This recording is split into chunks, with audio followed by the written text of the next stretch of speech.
So the change water filter light on our LG refrigerator is flashing.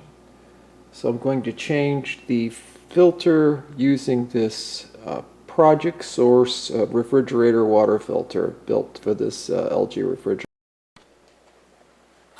Alright, I'm going to put a cloth underneath it to catch any drips. Just pull down the cover. Pull down the old filter, remove it, remove the cap from the new one,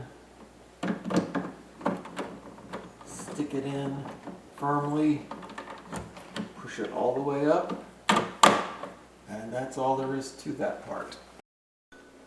The instructions then say you've got to drain 2.5 gallons of water out of the filter. And first it's going to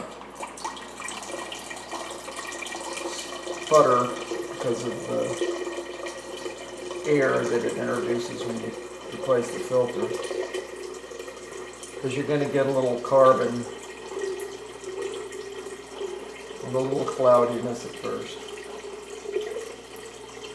Does it really take 2.5 gallons? I don't know, but I'm just going to water some plants with it. When you're finished, if you hold the button down for 3 seconds, then it will reset and you won't, it'll stop flashing and reminding you to change the filter.